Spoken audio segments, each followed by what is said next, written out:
ciencia nos ha mostrado que todo lo que vemos y nos compone es materia, y la materia tiene propiedades. Dichas propiedades son estudiadas por la física. Hay muchos tipos de propiedades, pero hoy te hablaré de algunas de ellas que son bastante interesantes. La electricidad. ¿Qué es y por qué es una propiedad de la materia? Bien, la electricidad es el fenómeno que es producido por el movimiento e interacción entre cargas eléctricas positivas y negativas de los cuerpos. Podemos decir que desde que los griegos descubrieron las propiedades del ámbar, el ser humano se ha obsesionado con la electricidad y el magnetismo. Ahora veremos algunos conceptos relacionados con la electricidad. La carga eléctrica es la responsable de producir las interacciones electrostáticas entre cada partícula. Puede ser positiva o negativa. La corriente eléctrica es prácticamente el flujo de cargas. El concepto de campo eléctrico hace referencia a la influencia de las cargas en el espacio. Y la fuerza es la que se produce entre las cargas. Puede ser de atracción o repulsión dependiendo del signo.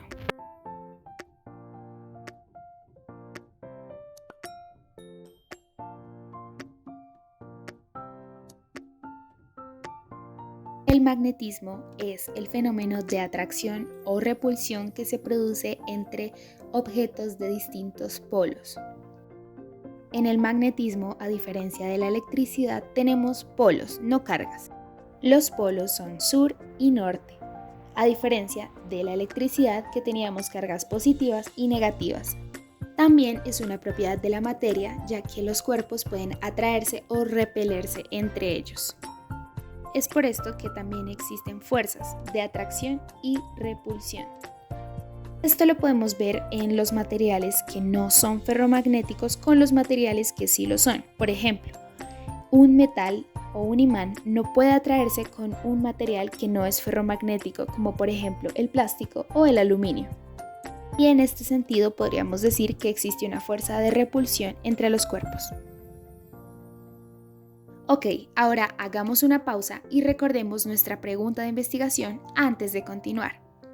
Y es, ¿de qué manera la física moderna podría contribuir al desarrollo de materiales utilizados en el aprovechamiento de energías renovables?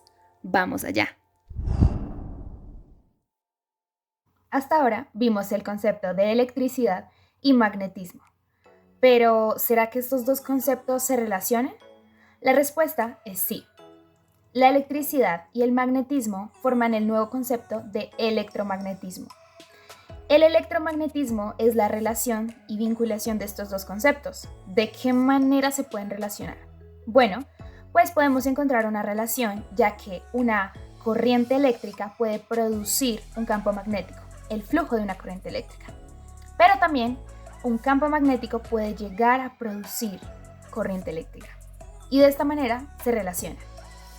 Cuando hay una interacción entre cargas, es decir, un flujo de corriente eléctrica, se puede llegar a producir un campo magnético. Pero también en un campo magnético se pueden llegar a dar estas perturbaciones de las cargas, es decir, corriente eléctrica. Todos estos conceptos han surgido de los descubrimientos que se han hecho en la física clásica o mecánica clásica. Recordemos que hay diferentes tipos, ¿no? Está la mecánica clásica, la mecánica cuántica, que es la que veremos ahorita. Y pues bueno, estos conceptos han sido importantes, ya que gracias a los conocimientos que ha proporcionado la física clásica, se han podido generar nuevas tecnologías que ayuden al desarrollo sostenible de toda la población. Un ejemplo de esto son los trenes de levitación magnética. Gracias al conocimiento del magnetismo que obtuvimos en la física clásica, las personas pudieron desarrollar con la tecnología y el conocimiento suficiente este tipo de vehículos, de medios de transporte que facilitan el desarrollo sostenible.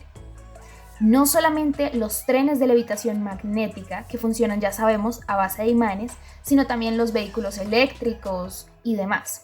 Muchos descubrimientos de la física nos han podido ayudar a que podamos desarrollar nuevos tipos de energía, nuevos tipos de tecnologías que nos ayudan en nuestra vida cotidiana. Esto es física clásica. Pero, ¿qué sucede con la física moderna? Y aquí es donde apunta nuestra pregunta de investigación. Porque no solo la física clásica contribuyó mucho para el desarrollo de energías sostenibles, sino también la física moderna. Y es lo que veremos a continuación.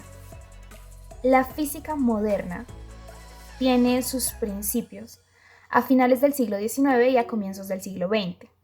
Muchos consideran que esta física inició con Max Planck, que recordemos que él fue el que propuso la idea del cuanto en acción y demás conceptos en la física moderna, pero además de esto, también se sabe que la física moderna toca temas como la teoría de la relatividad, los fenómenos cuánticos. Desde mi perspectiva personal, pienso que la física moderna en particular se encarga de estudiar las cosas más pequeñas, pero también las más importantes, que es interesante porque las cosas más pequeñas, el descubrimiento, el análisis y el estudio de las cosas más pequeñas ha llevado a las cosas más grandes que se han podido descubrir en la humanidad. Así que esto es bastante interesante. Pero también podemos decir que la física moderna ha aportado otros conocimientos, desde las aplicaciones de la teoría de la relatividad hasta los conocimientos que se tienen del átomo y el núcleo. A continuación, y antes de seguir ahondando más en lo que es la física moderna, veremos un experimento que nos permite tener mayor claridad de algunos conceptos y leyes básicas de la física clásica. Decidí ponerlos justo aquí, ya que se relacionan con todo, absolutamente todo. La física clásica fue la que dio el paso a la física moderna, por lo tanto, todos los conceptos y leyes están relacionados. Para este experimento se necesitó un platillo con agua, un vaso con aluminio y un imán prendido a otro con un hilo. Primero se pone el vaso de aluminio sobre el recipiente con agua. Cuando acercamos el imán al vaso no sucede nada, ya que el aluminio no es un material ferromagnético, por lo tanto no se atrae con el imán. Pero, ¿qué sucede si hacemos girar el imán? Como podemos ver, efectivamente, el recipiente se está moviendo. ¿Qué fue lo que sucedió? Se supone que el imán no podía atraer al aluminio. ¿Qué sucedió acá? Esto se puede explicar mediante el fenómeno de la inducción electromagnética. Prácticamente esto es lo que sucedió aquí. Se indujo una corriente por medio de un cambio en el campo magnético. En este caso, el movimiento fue el que generó esto. Prácticamente se generó una corriente eléctrica dentro del vaso. Esto nos permite comprender más conceptos como la ley de Faraday y la ley de Lenz. En esta ocasión, el campo magnético que fue producto de la corriente inducida se opone a su vez al campo magnético que lo generó. Esto es la ley de Lenz. Y aquí también podemos ver una estrecha relación entre la electricidad y el magnetismo.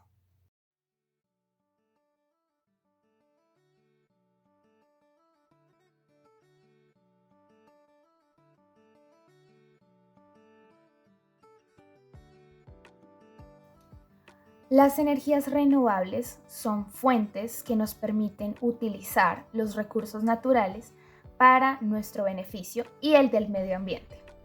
Estas fuentes se basan en la utilización y aprovechamiento de todos los recursos inagotables que nos brinda el planeta.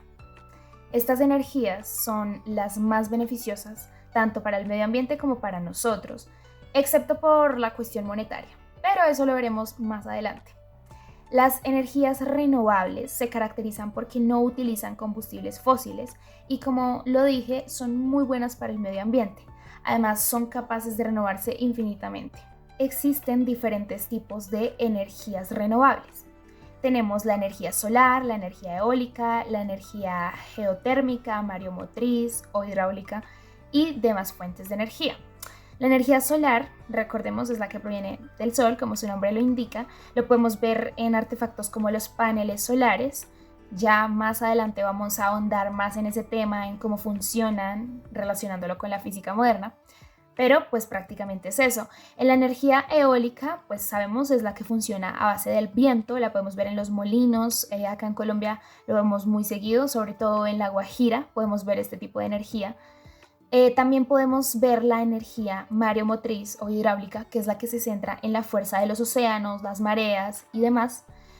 Esto lo podemos ver en las centrales hidroeléctricas y demás elementos que se ven actualmente en nuestra vida cotidiana. También tenemos la energía geotérmica, que es la proveniente de la Tierra. Geo, tierra, recordemos, puntualmente desde la superficie de la Tierra. Y pues prácticamente se transforma mediante perforaciones profundas para usar esa fuerza calorífica y transformarla en energía. Esto todo se basa en el principio de la energía básico que todos sabemos, y es que la energía no se crea ni se destruye, sino que se transforma. Y esto lo podemos ver en estos elementos que les acabo de mencionar, que son empleados por las energías renovables. Ahora veremos algunos de los aportes científicos que realizó la física moderna para poder desarrollar tecnologías que aprovechan las energías renovables. Como sabemos, la ciencia ha realizado muchísimas contribuciones para poder desarrollar energías renovables. Un ejemplo de esto podría ser la energía nuclear. Como sabemos, en la Segunda Guerra Mundial se utilizaron muchos de los aportes científicos para crear bombas nucleares y demás. Esto fue un problema, ya que, pues, si bien es cierto que la energía nuclear permite disminuir las cantidades o emisiones de CO2, dióxido de carbono, también genera muchos desechos tóxicos, residuos que quedan en los ecosistemas que nos afectan al medio ambiente y a nosotros. Así que es verdad que la ciencia pudo brindar esta alternativa de energía renovable, pero no voy a hablar de eso hoy, ya que para mí personalmente no es una energía 100% verde, por lo que ya expliqué, le hace daño al ambiente y a nosotros de forma directa o indirecta, pero lo hace. Y como este video es resolviendo la pregunta de investigación, lo que buscamos son soluciones, no más problemas, así que no voy a tocar este tema. Sin embargo, quiero dejar en claro que fue un descubrimiento brillante, pero que se usó con un mal fin. Eso no tiene nada que ver con la ciencia, es simplemente la maldad humana. Continuando con esto, algo que es importante resaltar de los aportes científicos es, por ejemplo, el uso de paneles solares. Estos son materiales que se utilizan para el aprovechamiento de las energías renovables. Los paneles solares funcionan a base de la energía solar. ¿Qué sucede? ¿Cómo funcionan los paneles solares? Bueno, esto se pudo desarrollar gracias al hermoso descubrimiento del científico Albert Einstein, aunque muchos también se lo atribuyen a Hertz, pero es el efecto fotoeléctrico, que pues es un poco más amplio de lo que parece, pero en pocas palabras quiere decir que se emiten electrones cada vez que la luz choca con una superficie, en pocas palabras. Bien, esto es lo que sucede con los paneles solares y de hecho así es como funciona. Los paneles solares tienen materiales conductores en su interior y también tienen células fotovoltaicas. ¿Qué es lo que sucede con esto? Prácticamente ocurre una transformación de la energía, y aquí también podemos ver nuestro principio básico de la energía, ¿no? Pero pues prácticamente se transforma energía solar en energía eléctrica. Entonces, los fotones llegan, chocan contra las células fotovoltaicas que tiene el panel solar, y cuando chocan con ellos se convierten en corriente eléctrica, ya que estamos hablando de un flujo de electrones, ¿verdad? Y cuando se convierten en corriente eléctrica, pues voilà, ya tenemos la energía. La física también realizó aportes para contribuir al desarrollo de la energía eólica. ¿De qué manera? Bueno, pues a través del conocimiento que nos brindó respecto a las transformaciones de la energía, ya que los molinos de viento, que funcionan en varias partes de nuestro territorio, lo hacen a base de este principio de que la energía se transforma. Entonces, ¿qué es lo que sucede con los molinos de viento? Bueno, pues prácticamente funcionan a base de la transformación de la energía cinética del viento. ¿Por qué? Porque viene el viento con su movimiento y esta energía que produce, esta energía cinética, movimiento, va hacia las astas del molino, que tiene un aerogenerador. Este aerogenerador transmite esta energía, por así decirlo, hacia una turbina. Y esta turbina es la que la convierte en energía eléctrica. Y esto lo podemos encontrar en muchos de los tipos de energía renovable, como sucede con la energía hidroeléctrica. Las centrales hidroeléctricas prácticamente funcionan a base de las transformaciones de la energía cinética en energía mecánica. Entonces aquí también podemos ver física. Y pues vamos a hablar ahora acerca del impacto social, económico de todos estos aportes de la física moderna y las energías renovables. En cuanto al impacto socioeconómico, podemos decir que fue bueno, pero también malo. Tiene sus ventajas y desventajas. Los descubrimientos y los aportes de la física al campo de la tecnología y demás para el desarrollo de energía sostenible en nuestra vida cotidiana fueron realmente muy buenos y nos ayudaron ya que nos permitieron avanzar más en cuanto a lo que es tecnología. Y esto claramente siempre va a ser bueno para el desarrollo social, para el desarrollo de una nación, en fin. Pero resulta que estas energías hacen que la oferta y la demanda sean más altas y pues esto hace que sean más caras. Por lo tanto, el impacto económico no es tan bueno, ya que como son energías que tienen un proceso claramente para su transformación y demás, pues claramente necesitan de más parte monetaria. Y pues en muchos de los sitios donde las personas deberían utilizar este tipo de energías, no lo pueden hacer ya que cuesta mucho. O por ejemplo, en países subdesarrollados o tercermundistas como nosotros, los colombianos. No hay mucho de eso acá, escasamente hay varios paneles solares y demás, energía eólica, sí, pero aún no hemos llegado a los vehículos eléctricos ni nada de esas cosas porque este es un país que no tiene presupuesto para eso, o que quizás sí lo tiene, pero que la corrupción no lo deja. Y esto sucede con muchos otros países que no tienen los fondos monetarios suficientes para poder producir este tipo de energías. Y esto se convierte en algo malo también, ya que se siguen empleando las energías convencionales que son malas para el medio ambiente. Por lo cual es bueno, todos estos aportes son grandiosos, pero a causa de nuestra sociedad y demás factores que lo influencian, pues resulta siendo algo un poco desventoso. Pero bueno, esto fue todo por hoy. Ahora veremos la conclusión para finalizar. A modo de conclusión, podemos decir que la física moderna ha realizado múltiples aportes a lo largo de los años para contribuir al desarrollo y aprovechamiento de energías renovables. Aún así, la ciencia sigue avanzando y se debe tener en cuenta diferentes factores externos y sociales que influyen en estos descubrimientos. No obstante, es necesario recalcar que los conocimientos aportados por la física respecto al electromagnetismo y a las transformaciones de la energía han sido realmente útiles para poder aprovecharlos en el desarrollo de energías verdes que le favorezcan al planeta y a nosotros. Por lo tanto, podemos decir que los aportes tanto de la física clásica como de la moderna nos han servido muchísimo y seguirán haciéndolo. Muchas gracias.